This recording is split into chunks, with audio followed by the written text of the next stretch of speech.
Hey, what's going on, guys? My name is KarQ, and I know the Tracer 1 tip video has been heavily requested, so today I have one of the best players in the world joining us, Danteh. Hey, I'm Danteh. I play DPS for the Houston Outlaws, and Tracer is my most played hero.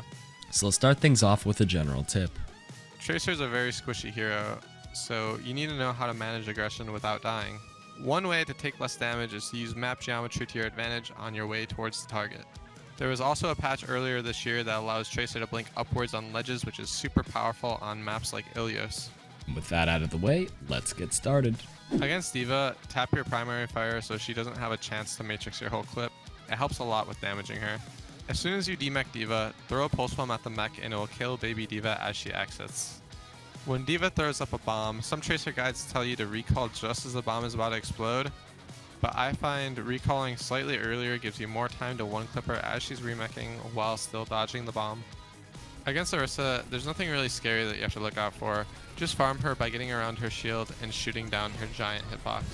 If you're going to pulse bomb Orisa, wait till after she uses Fortify or it'll barely do any damage. The biggest tip against Ryan is spacing. Don't ever get into his swing range.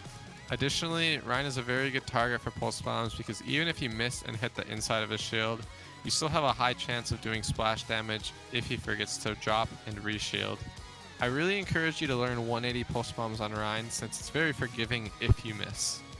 Against Roadhog, always be ready to blink and dodge hook at any time. This is the easiest way for Roadhog to kill a Tracer. Another important tip is to manage your spacing really well as he can easily one-hit you. There are two ranges you should be playing. The first is before his secondary fireball explodes, so that he has to use his primary fire to deal damage, but it's not close enough to one-shot you. The second range you should be playing is beyond the secondary fire one-shot distance, so right around here. Against Sigma, you should try to open up with Pulse Bomb before you start shooting so that he doesn't have time to predict and eat it. You ideally want to combo your pulse with a blink so that it's harder for him to matrix it. One thing I do a lot actually is I use my mobility and stand near doors if he's trying to retreat while using kinetic grasp and melee him to death. The Tracer range buff from around a year ago made it very easy to poke out tanks like Winston. He can stand out of his weapon range and still do a lot of damage. It might not feel that great just poking tanks, but it can really help your backline if they're having a hard time. In general, the best way to win against Ball is to mark him on maps that don't have convenient health packs. It's a very easy target to track and you can get him low before he even enters the fight, making him an easy kill and relieving a lot of pressure for the rest of your team. If you see a Ball going for a pile drive, you can just throw a pulse bomb on where he's going to land for a potential stick and some guaranteed damage. Against Zarya, you want to try to pulse bomb about a second and a half after she bubbles.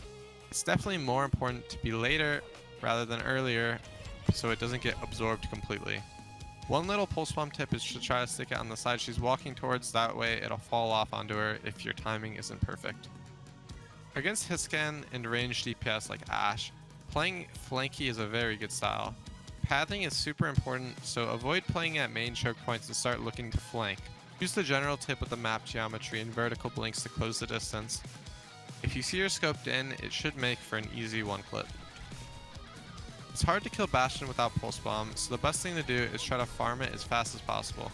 He will generally be playing close to his tanks to protect him, so blink around and try to farm either of them.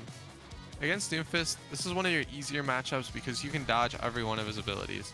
Instead of anything gimmicky here, I think the actual best thing you can do as Tracer is to just pressure him out whenever he's looking to go on flanks. It's so much better for you to deal with Doomfist rather to leave it to your supports that might just get farmed half the time. You don't necessarily need to kill Doomfist, just as long as you push him out of the flanks. He's a cooldown based hero, so he's going to have to wait a lot longer to do stuff than you will. It'll also force him to play at main with his team, and your team will have an easier time dealing with them if they always know where he is. Constantly ask in voice, where is their Doom? It'll get you and your team thinking about Doomfist, and it'll be a lot harder for them to get easy kills on your team since everyone will be more aware. On any map that has a low skybox, try setting up and hiding on high ground positions because you will be able to find kills on Echo or at least push her out. It's pretty difficult to shoot Tracer as Echo, so setting yourself up in positions where you can poke her out easily is very good. Against Genji, try to tap fire so you don't shoot, deflect on accident, and deal a lot of damage to yourself. A lot of Genjis typically go for a dash as soon as the deflect is nearly done, so be ready to immediately blink. This matchup is a lot about reading the Genji's body language and dodging dash.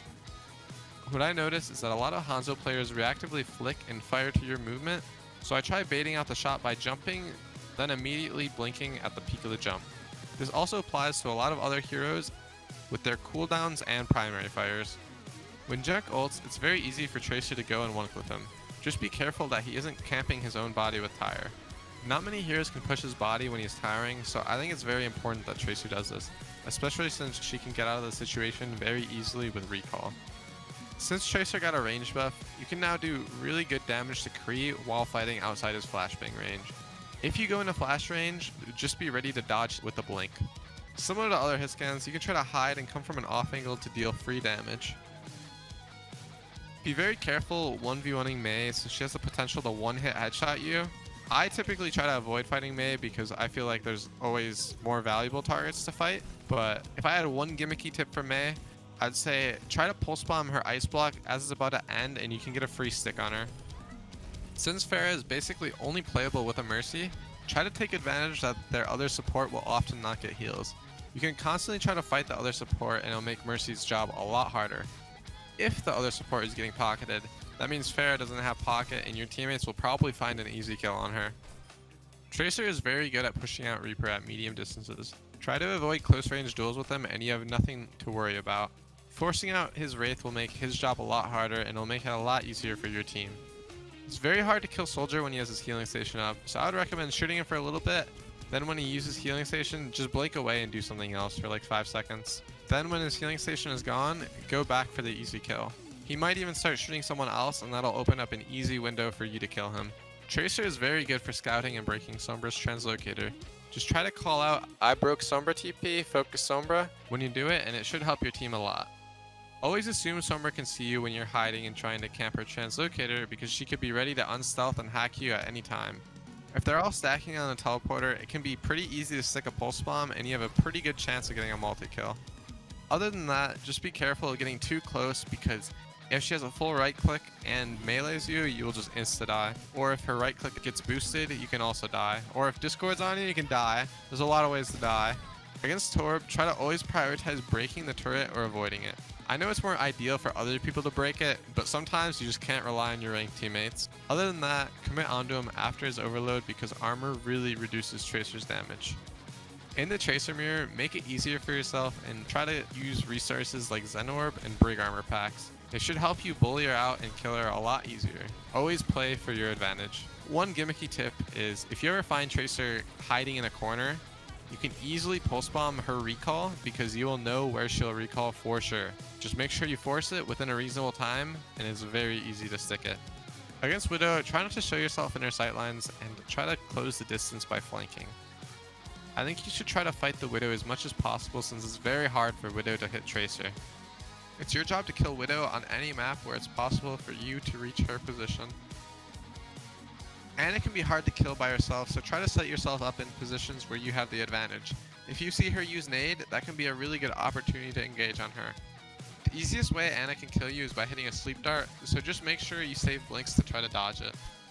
Some Tracer players are scared of using pulse bomb until they forced out the drone, but I find that it's better to just do it anyways.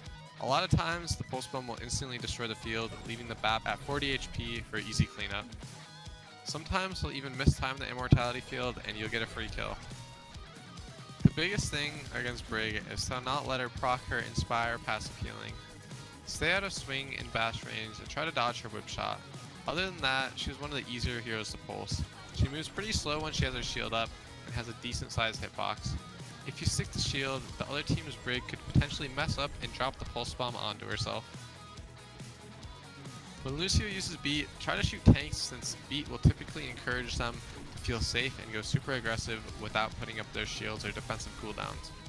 You'll do a lot of damage and farm pulse bombs really fast because Lucio's shields still give ult charge unlike Hammond's. Whenever someone dies, be ready for the Mercy res. You can punish reses a lot if you play sneaky and don't let the Mercy know you're there. Just always assume their Mercy wants to res whoever died and try to get that free one clip. Against Moira, I usually blink into her and try to do as much damage as I can because her biotic grasp hitbox is just so big. You can walk in a straight line or stand still to help your aim and you won't be punished for it since her damage is always consistent. When you play flanky versus Zen, it's very easy to one-clip him without giving a chance to fight back. If you have poor pathing and waste blinks, it's suddenly a 50-50 duel instead of a 90-10. And that's all the tips. Thank you, Danteh, for joining, and I'll see you guys next time. Thanks for having me, KarQ. You can find me at my YouTube, Danteh Overwatch, and on my Twitch channel.